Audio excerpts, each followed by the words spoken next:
ሰላም ጤና ይስጥልኝ እንደምናመሻችሁ ከቤንች ሸኮ ቴሌቪዥን የሰዓቱን ዜና ይዘን ቀርበናል። በቅድሚያም ዋና ዋናዎቹ ሰባተኛው ጠቅላላ ሀገራዊ ምርጫ ነጻ ፍትሃዊና ዲሞክራሲያዊ ሆኖ እንዲካሄድ የሚጠበቅባቸውን እንደሚወጡ የተለያዩ የፖለቲካ አመራሮች ተናገሩ።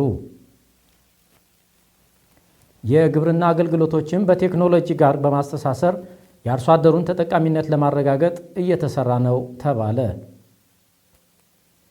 የሸኮ ከተማ አስተዳደር ከ33 ሚሊዮን ብር በላይ በሆነ በጀት የተለያዩ ተቋማት ግንባታ እያካሄደ መሆኑ ተገለጸ።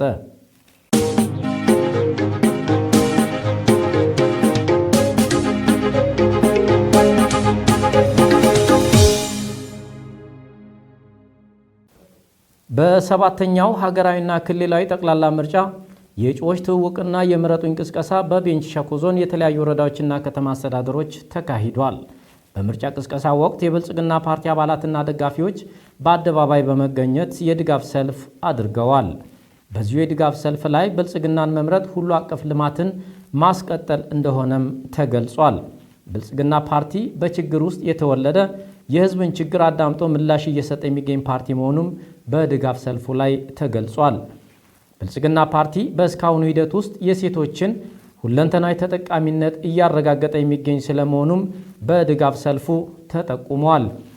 ብልጽግና ፓርቲ በህዝብ ገፊነት በሰላምና በልማት ፍላጎት የተወለደ በአፍሪካ ግዙፉ ፓርቲ ስለመሆኑም በድጋፍ ሰልፉ ወቅት ተብራርቷል። የብልጽግና ፓርቲን የሚደግፉ ሰልፎችና የምረጡኝ ቅስቀሳ በዞኑ በተለያዩ ወረዳዎችና ከተማ አስተዳደሮች በአደባባይ የተለያዩ መልእክቶችን በማሰማትም ተካሂዷል።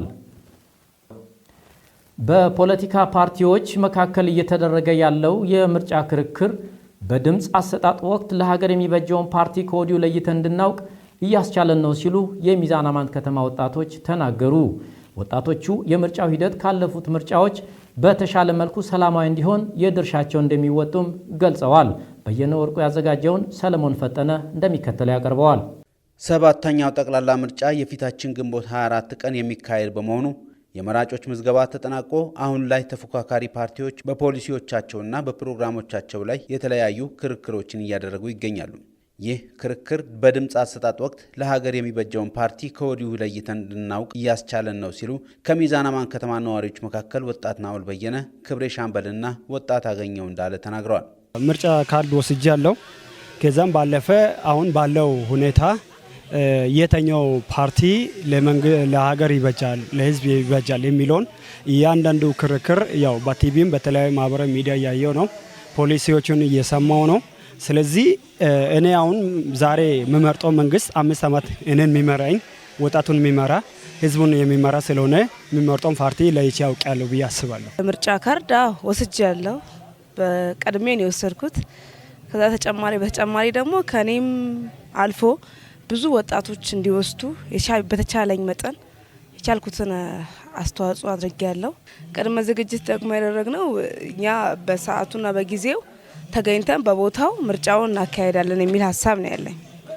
እኔ ያው ምርጫው ላይ ያልኩ ፓርቲን ያው ለመምረጥ ዝግጁ 100% ነው። ምንም ድርድር የሌለውም። ያው ካለው ነባራዊ ሁኔታ ጋር ለኢትዮጵያ ወጣቶች፣ ለኢትዮጵያ ማህበረሰብ አጠቃላይ ለዜጎቹ ይሆናል ብዬ የማስበውን ፓርቲ ነው ምርጠው። ምክንያቱም ካለው ተጨባጭ ተግባሩን አንጻር ሁኔታ አድርጌ ነው እንደራሴ የወሰንኩት። የዘንድሮ ምርጫ ካለፉት ምርጫዎች በተሻለ መልኩ ሰላማዊ ሆኖ እንዲጠናቀቅ የድርሻቸውን እንደሚወጡም ወጣቶቹ ገልጸዋል።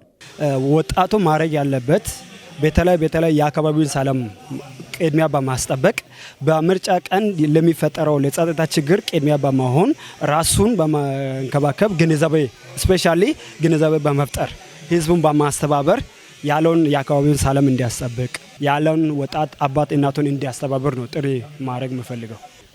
ወጣቱ ለራሱ ሰላም ዘብ መሆን አለበት። የሰላም አምባሳደር መሆን አለበት። ከተፎካካሪ ፓርቲዎች ጋር ያለው ነገር በሰላማዊ መንገድ በዲሞክራሲና በታማኝነት በሆነ መንገድ እንዲከናወን ከቅድመ ምርጫ እስከ ድህረ ምርጫ ያለውን የራሱ ዘብ ሆኖ መቆየት አለበት ማለት ነው። ሁሉም ተፎካካሪ ፓርቲዎች ከምንም በላይ ሀገርና ህዝብን በማስቀደም ለምርጫው ሰላማዊነት ኃላፊነታቸውን በአግባቡ ሊወጡ እንደሚገባም አሳስበዋል። እኔ ሁሉም ፓርቲዎች ከምንም በላይ ሀገር ስትኖር ነው ፓርቲ ቢኖረው።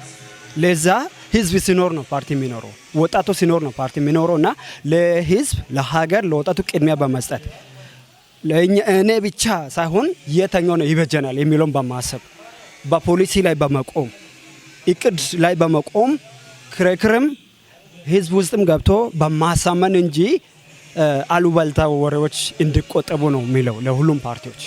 ከሁሉም ፓርቲዎች በሰላም እንዲጠናቀቅ በሰላማዊ መንገድ እንዲጠናቀቅ ሁሉም ሰው ከፓርቲው ጎን በመሆን የመንግስትን ምርጫ እስኪፈጸም ድረስ በሰላም የአልባሊያዊ ንግግሮች ሌላ ዛቻዎች ሳይገቡ በሰላም እንዲጠናቀቅ ሁሉም ሰው የበኩሉን አስተዋጽኦ ቢያደርግ እንደኔ ደስ ይለኛል።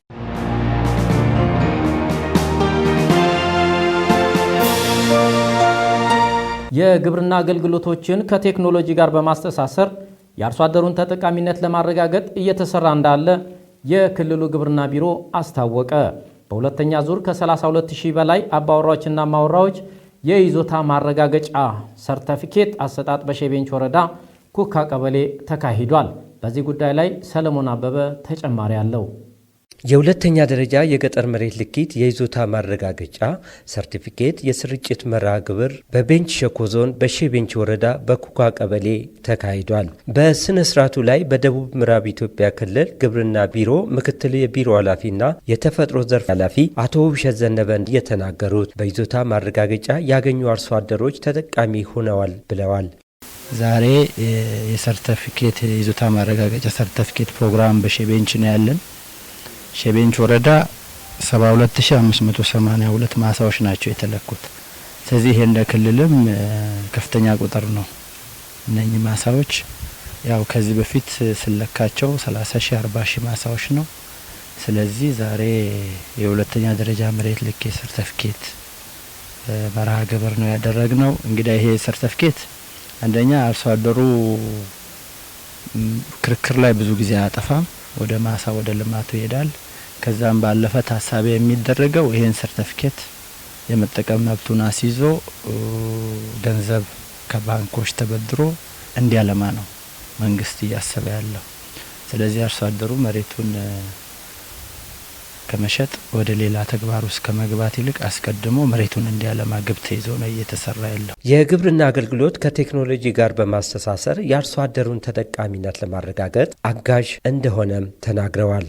እነኚህ ተጨማሪ ወደ 18 ቀበሌዎች ዲጂታይዝ የማድረግ ሰርቲፊኬት ምንድነው ፐብሊክ ሂሪንግ የህዝብ አስተያየት ሰጥቶባቸው ይሰጡ ያሉ አሉ። ቀሪ የባህር መዝገብ ምዝገባዎች ዳታቤዝ ላይ ያሉ ስራዎች ማጠናቀቅ ይጠይቃል። ካልሟን ፌዝ 1 እስከ ሰኔ 30 ባለው እናጠናቀቃለን። ስለዚህ እነኚህን ስራዎች መጨረስ አለብን። ከዚህ በፊት የነበረው የመሬት ልኪት ስራ በገመድ የነበረውን የአሁኑ ወደ ዘመናዊነት በዲጂታል የታገዘ እንዲሆን መደረጉን የቤንች ሸኮ ዞን ግብርናና አካባቢ ጥበቃ ህብረት ስራ መምሪያ ኃላፊ አቶ ሳሙኤል አሰፋ ተናግረው የመሬት ሀብትን በአግባቡ በማስተዳደርና በመጠቀም የአርሶ አደሩን ተጠቃሚነት ለማረጋገጥ መንግስት የሰጠው ትኩረት ማሳያ ነው ብለዋል።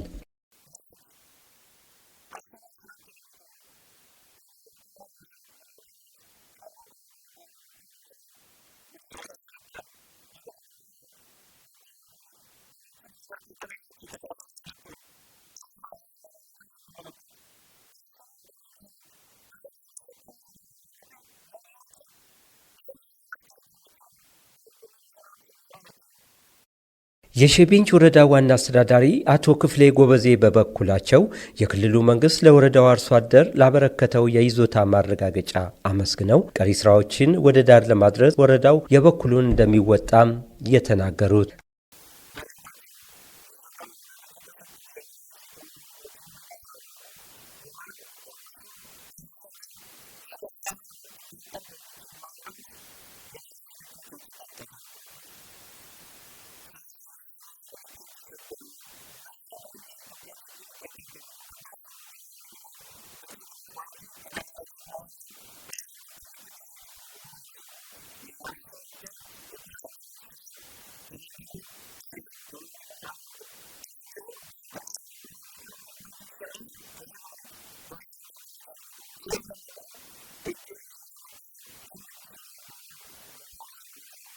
በስነ ስርዓቱ በባለድርሻ አካላት ቀሪ ተግባራት ከተገመገመ በኋላ የጋራ አቅጣጫ በማስቀመጥ ተጠናቋል።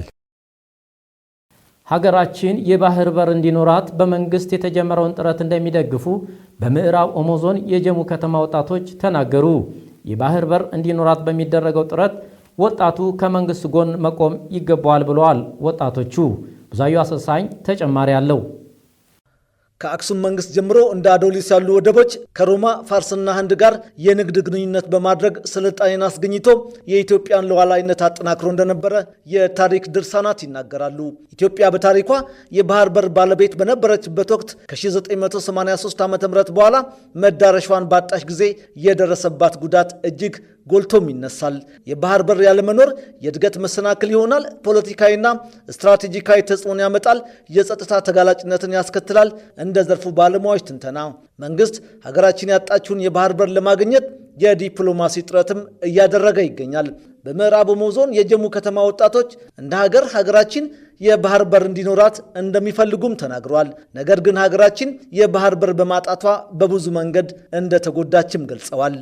አንዲት ሉዓላዊት ሀገር ሊኖሯት ከሚገቡ ወሳኙ ነገር የባህር በር ጉዳይ ነው ብዬ አምናለሁኝ። እንደ አንድ ወጣት በዚህ የባህር በር ጉዳይ ወይም ወደብ አልባ መሆን ላለፉት 30ና ከዛ በላይ ለሆኑ አመታት ትልቅ ኪሳራ ውስጥ የገባንበትና የት መድረስ የምንችልበት በኢኮኖሚ፣ በፖለቲካል፣ በጂኦ ስትራቴጂክ በተለያዩ ከሌሎች ሀገራቶች ጋር ተርታ የምንሰለፍበትን የኢኮኖሚ አቅም ማጣት ችለናል ብዬ አምናለሁ። ባህር በር ሳይኖራት ሲቀር የተጎዳችው በብዙ አንግል ተጎድታለች። አንደኛ ከኢኮኖሚ አንጻር፣ ሁለተኛ ከፖለቲካ አንጻር፣ ሶስተኛ ከማህበራዊ መስተጋብሮች አንጻር በጣም ብዙ ተጎድታለች። የባህር በር ካጣች በኋላ ሀገራችን በአብዛኛው ማለት በሚቻል ደረጃ የጅቡቲን ወደብ እንደምትጠቀም የተናገሩት ወጣቶቹ ለወደብ ኪራይ የሚከፈለው ገንዘብ ለብዙ ስራ አጥ ወጣቶች የስራ ዕድል ይፈጥር እንደነበረም በቁጭት ተናግረዋል። መንግስት ሀገራችን የባህር በር እንዲኖራት ለማድረግ እየሰራ ያለው ስራ ለወጣቶች በርካታ የስራ ዕድሎችን ከመፍጠር ባለፈ በብዙ መንገድ ሀገራችንንም ተጠቃሚ እንደሚያደርጋትም አመልክተዋል። የባህር በር መከፈቱ እንደ ወጣት ብዙ የስራ ዕድሎችን ይዞልን ነው የሚመጣ። የስራ ዕድል ከመፍጠሩን ባሻገር የህዝብ ለህዝብ ግንኙነቶች ይኖራሉ። አንደኛ መውጫና መግቢያ እንደሚያስፈልጋት ያን ከማጣት አኳያ ብዙ በር እንዳይኖራት አድርጓታል። አንድ ሁለተኛ ከኢኮኖሚ አንጻር ኢኮኖሚ ብዙ እቃዎችን ሮማቴሪያሎችን ታወጣለች፣ ታስገባለች። ከዛ አንጻር ታክስም ሌሎች ነገሮች ተጨማሪ ተደርጎባት ብዙ አላግባብ ወጪ ገንዘቦች ወጥቶባታልና ይሄ ቢኖራት በትንሹ ከገንዘብም አኳያ ትርፋማ የምትሆንበትን አግባብ ይፈጠር ነበርና ሀገራችን የባህር በር እንዲኖራት ከዲፕሎማሲያዊ ጀምሮ መንግስት የሚያደርገውን ጥረት ወጣቱ እንደ ዳግም አድዋ ሊወስደው ይገባልም ብለዋል። በተለይ አሁን የለውጡ መንግስታችን የጀመረውን የዚህ የባህር በር ጉዳይ ለእኛ እንደ አንድ ወጣት ይሄ በቃ ሌጋሲ ነው፣ እንደ አንድ ሌጋሲ ነው መውሰድ ያለብንና እንደ አንድ አድዋ ይሄ የኛ ዘመን አድዋ ነው። የዚህ የባህር በር ጉዳይ እንደ አንድ ወጣት ከመንግስት ጎን ቆሞ አባቶቻችን የአድዋን ታሪክ ድል እንዳደረጉ ሁሉ የአሁኑ ትውልድ የኔ ወጣት ይህንን የባህር በር ጉዳይ እንደ ሁለተኛው አድዋ ማየት አለበት ብዬ ነው የማስበው። የባህር በር እንዲኖረን በመንግስት በኩል እየተደረገ ያለው ሁሉን አቀፍ ጥረትም እንደሚደግፉት ተናግረዋል ወጣቶቹ። አሁን መንግስት የጀመረውን ዲፕሎማሲያዊ መንገድ ወጣቱ በምን መልኩ ነው ከመንግስት ጎን መቆም ያለበት ብዬ እንደ አንድ ወጣት ሳስብ አንደኛ በኢኮኖሚ መርዳት ይጠበቅብናል። ይህንን ታሳቢ አድርጎ ከምን ጊዜውም በላይ ከመንግስት ጎን ቆሞ እስከ ህይወት መስዋዕትነት ድረስ እስከ ቀይ ባህር ድረስ ሄዶ የቀይ ባህርን ጉዳይ የኔ የሀገሬ ጉዳይ ነው፣ የኔ ጉዳይ ነው፣ የትውልድ ጉዳይ ነው ብሎ እስከ ህይወት መስዋዕትነትን የምከፍልበትን እንደ አንድ ወጣት ነው እኔ በበኩሌ ኮሚትድ ሆኜ መናገር መፈልገው። እንደ አጠቃላይ ከወጣቱ የሚጠበቀው ከመንግስት ጎን ቆሞ መንግስትና ህዝብ አንድ በመሆን ይሄንን የመንግስትን ጥሪ ተቀብሎ ተግባራዊ ማድረግ እንደሚገባው ነው እንደኔ ለመናገር የምፈልገው። ከ33 ሚሊዮን ብር በላይ በሆነ በጀት ተቋማትን መገንባት ለተገልጋዮች ምቹ ሁኔታ እየፈጠረ መሆኑን የሸኮ ከተማ አስተዳደር አስታወቀ። ተቋማት ራሳቸውን ችለው መገንባታቸው ተገቢውን አገልግሎት እንዲያገኙ ማስቻሉንም ተገልጋዮች ተናግረዋል። አብዲሳ ዮናስ ያዘጋጀው እንደሚከተለው ይቀርባል። የሸኮ ከተማ አስተዳደር ከተቋቋመ 2 ዓመት ዕድሜ ያልሞላው ሲሆን 48 ሰራተኞችን ከሸኮ ወረዳ በትውስጥ አምጥቶ ሲሰራ መቆየቱን የከተማው አስተዳደር ከንቲባ አቶ ታምራት ምናሴ ተናግረዋል። ተቋሙ 5 ትምህርት ቤቶችና 1 ጤና ጣቢያ ይዞ የተደራጀ ሲሆን የእነዚህን የወር ደመወዝ ለ2 ወር ብቻ ከሸኮ ወረዳ እንዲያገኙ ከተደረገ በኋላ ከተማ አስተዳደሩ የራሱን ገቢ ሰብስቦ እስካሁን ባለው የሰራተኞችን ደመወዝ ከመክፈልም ባለፈ ተቋማትን እየገነባ እንደሚገኝ ከንቲባው ገልጸዋል።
ከተማ አስተዳደሩ ከዚህ ቀደም በክራይ ቤት ውስጥ በመሆኑ ለተገልጋዮች ተገቢውን አገልግሎት ለመስጠት በመቸገራቸው ከ33.5 ሚሊዮን ብር በላይ በጀት በመመደብ ተቋማት እየተገነባ ነው። ከተገነቡ ተቋማቶች መካከል የከንቲባ ጽሕፈት ቤት 27 ሚሊዮን ብር፣ የፖሊስና ሰላምና ጸጥታ ጽሕፈት ቤት 6.5 ሚሊዮን ብር በላይ በ6 ወርና በ3 ወር ባልሞላ ጊዜ ውስጥ ተገንብቶ መጠናቀቁን አቶ ታምራት አውስተው ቀሪ ተቋማትም እየተገነቡ ይገኛል ብለዋል።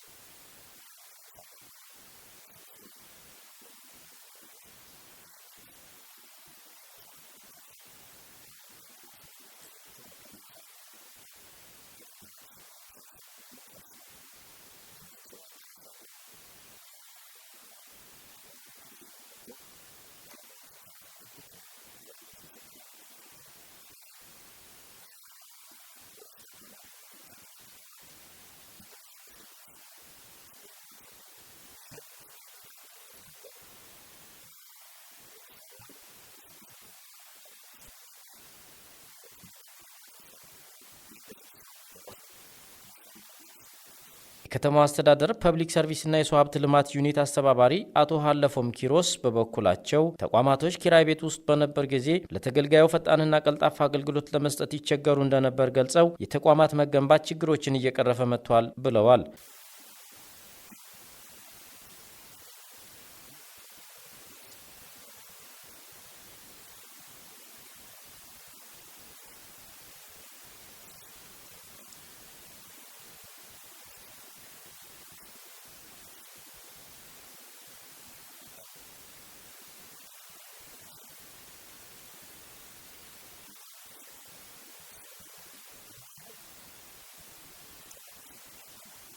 ተገልጋዮች ለተቋማት ነፃ ሆኖ ሀሳባቸውን እንዳይገልጹና መረጃን እንዳይሰጡ ከዚህ ቀደም የነበረው የመስሪያ ቤት ጥበት ተጽዕኖ ይፈጥር እንደነበርና አሁን ተቋማቶች የራሳቸው ግንባታ መኖሩ ለአገልግሎት አሰጣጥ ምቹ ሁኔታ እየፈጠረ መሆኑንም የከተማው ፍትህ፣ ሰላምና ጸጥታ ፖሊስ ጽሕፈት ቤት ኃላፊዎች ገልጸዋል።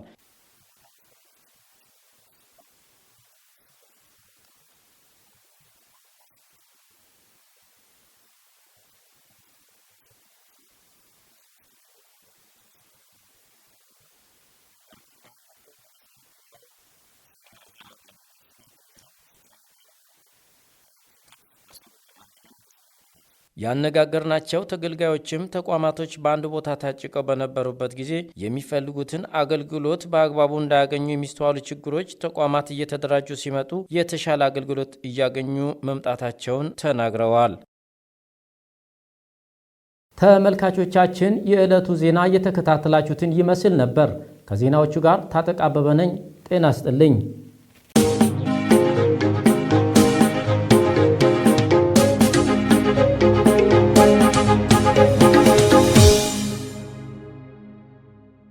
የዕለተ ማክሰኞ ፕሮግራማችን በዚሁ ተጠናቀቀ።